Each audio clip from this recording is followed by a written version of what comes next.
আসসালামু আলাইকুম, সবাই কেমন আছেন? আলহামদুলিল্লাহ আমরা ভালো আছি। আজকে আমরা পেপলটি শাক নিয়ে আসছি বাগান থেকে। এখন চারিদিকে বৃষ্টি হয়েছে।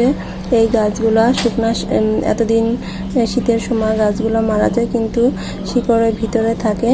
আর এখন বৃষ্টি পেয়ে এই যে দেখেন অনেক সুন্দর থকথকে আগা বেড়েছে। এগুলো পেপলটির শাক বলে এগুলোকে।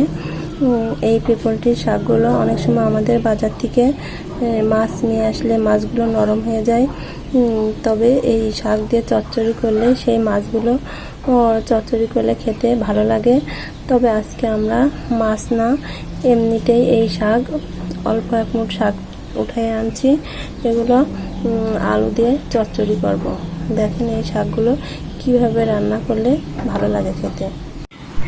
পেপলটির শাকগুলো এভাবে কুচি করে কেটে নিতে হবে। আমরা শাকগুলো কুচি করে কেটে নেওয়া হয়ে গেছে। আমরা এখন এর ভিতরে ছোট্ট একটা আলু কেটে দেব।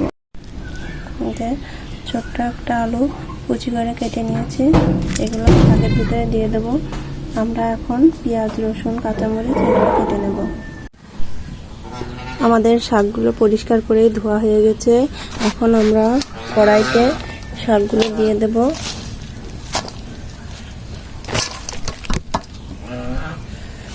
এর ভিতরে আমরা কিছু পেঁয়াজ, কাঁচামরিচ কেটে রাখা আছে দিয়ে দেব।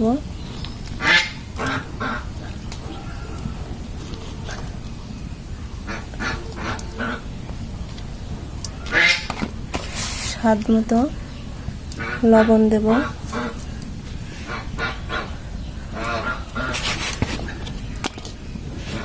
হলুদের গুঁড়া,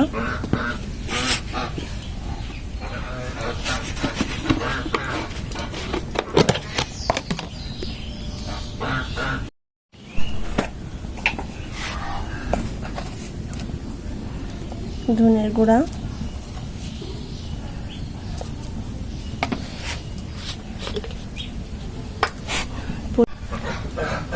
এটা হালকা একটু পানি দিয়ে এই যে শাকগুলায় জাল হচ্ছে। আমাদের শাকগুলা প্রায় হয়ে আসার ভিতরে আছে। এই শাকগুলা খেতে হালকা একটু তিতো লাগে, কিন্তু খেতে অনেক ভালো লাগে। হয়ে গেছে আমাদের পেপলটির শাক চচ্চড়ি।